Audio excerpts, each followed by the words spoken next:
Merhaba. Bugün Türkiye'de milyonlarca genci etkileyen ama genelde pek de konuşulmayan bir konuya, ev genci gerçeğine yakından bakacağız. Bu aslında birçoğumuzun etrafında gördüğü, belki de adını koyamadığı sessiz bir durum. Hadi gelin bu meselenin detaylarına birlikte bakalım. 4 milyon. Bu rakam bir an ekranda kalsın istiyorum. Çünkü bu sadece bir sayı değil. Bu Türkiye'de ne eğitim alan ne de bir işte çalışan gençlerin sayısı. Peki bu devasa sayının arkasında nasıl hayatlar var, ne gibi hikayeler gizli? Gelin hep birlikte görelim. Peki ev genci derken tam olarak kimden bahsediyoruz? Aslında uluslararası literatürde bunun bir adı var, NEET. Yani ne eğitimde, ne istihdamda, ne de herhangi bir mesleki eğitimde yer alan gençler.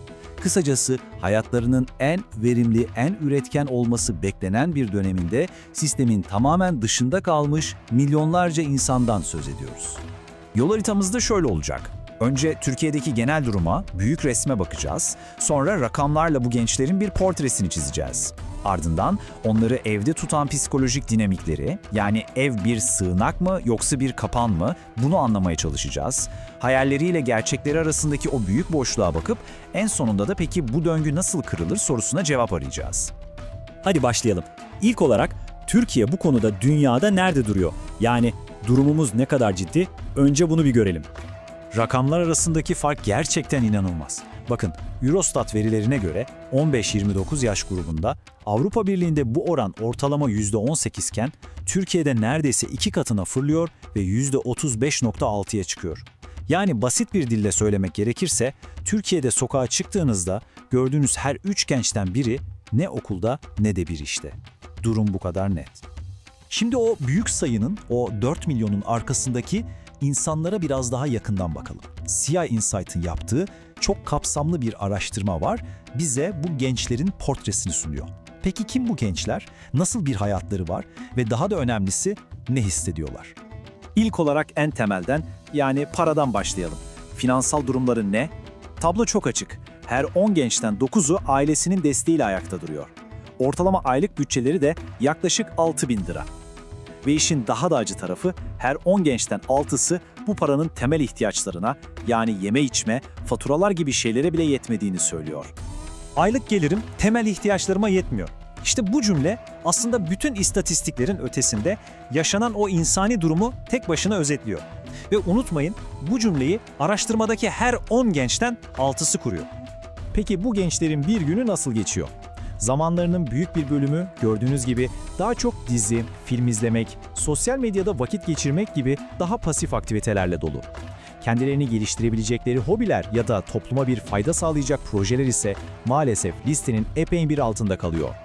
Ve belki de en kritik nokta bu. Sakın bu durumun bir tercih olduğunu düşünmeyin. Bu bir mecburiyet. Çünkü araştırmaya katılan her 10 gençten 6'sından fazlası içinde bulunduğu bu durumdan hiç ama hiç memnun olmadığını söylüyor. Yani ortada çok büyük bir mutsuzluk var. İşte şimdi rakamların arkasındaki o neden sorusuna geliyoruz. Bu durumu psikolojik olarak nasıl açıklamalıyız? Bu noktada uzman klinik psikolog Cumali Aydın'ın analizleri bize gerçekten çok önemli ipuçları veriyor. İşte meselenin kilitlendiği yer tam da burası. Ev, bu gençler için aynı anda iki anlama geliyor. Hem bir sığınak hem de bir hapishane. Bir tarafta dışarıdaki başarısızlık korkusundan, kaygılardan koruyan bir güvenli alan, diğer tarafta ise onları hayattan koparan, motivasyonlarını bitiren görünmez bir kapan. Uzmanın şu tespiti durumu o kadar güzel özetliyor ki, dış dünya artık bir imkanlar alanı değil, yetersizliklerinin bir aynası gibi geliyor. Yani dışarıya her baktıklarında yapamadıklarını, başaramadıklarını görüyorlar. İşte bu yüzden eve kapanmak, bu acı gerçekle yüzleşmemek için bir savunma mekanizmasına dönüşüyor. Ve uzmanların özellikle altını çizdiği bir şey var. Lütfen bu durumu tembellik olarak etiketlemeyin. Bu bir tercih meselesi değil. Bu, seçenekler karşısında ne yapacağını bilememenin getirdiği bir psikolojik donma hali.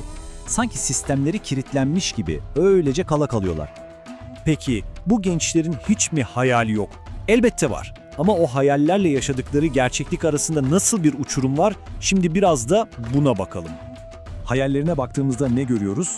Aslında hepimizin hayallerini, kendi parasını kazanmak, finansal olarak özgür olmak, sevdiği bir işte kariyer yapmak, gezmek, görmek, yeni kültürler keşfetmek ve en temelde hayatı özgürce, keyif alarak yaşamak. Yani hayalleri hepimizinkiyle aynı. Peki ya gerçekler? Neden çalışmıyorsun diye sorulduğunda cevap çok net ve ezici bir şekilde geliyor. İş bulamıyorum. Neredeyse her iki gençten biri bunu söylüyor. Hatta bu oran kadınlarda ve yaş ilerledikçe, yani 25-29 yaş grubunda %50'nin de üzerine çıkıyor. Ardından yetersiz eğitim, nasıl iş aranacağını bilememek ve belki de en üzücüsü artık iş aramaktan yoruldum cevabı geliyor. Ve geldik son bölüme. Peki tüm bu karanlık tablo karşısında ne yapmak lazım? Bir çıkış yolu var mı? Şimdi biraz da çözüm yollarına ve özellikle ailelerin bu süreçteki kritik rolüne odaklanalım. Psikolog Cumali Aydın'ın ailelere 3 basit ama hayat kurtarıcı tavsiyesi var. Birincisi, anlamaya çalışın.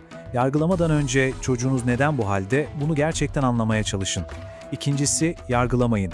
Tembel gibi, sorumsuz gibi etiketler yapıştırmak onu daha da o çukurun içine iter. Ve üçüncüsü, teşvik edin. Ama böyle büyük hedeflerle değil, zorlayarak hiç değil. Belki sadece dışarı çıkıp bir kahve içmesini sağlamak gibi küçücük bir adımla. Uzmanın şu sözü bence her şeyi özetliyor ve hepimize bir umut ışığı veriyor. Ev genci olmak bir son değil, yardım eli uzatıldığında çözülebilen geçici bir duraktır. Yani bu bir kader değil, doğru destekle aşılabilecek bir süreç. Biz de bu bölümü tam da bu can alıcı soruyla bitirelim. 4 milyon gencin hayatındaki bu geçici durağı ileriye dönük bir sonraki adım için bir başlangıç noktasına nasıl çevirebiliriz? Çünkü bu sadece onların değil, aslında hepimizin ortak sorumluluğu.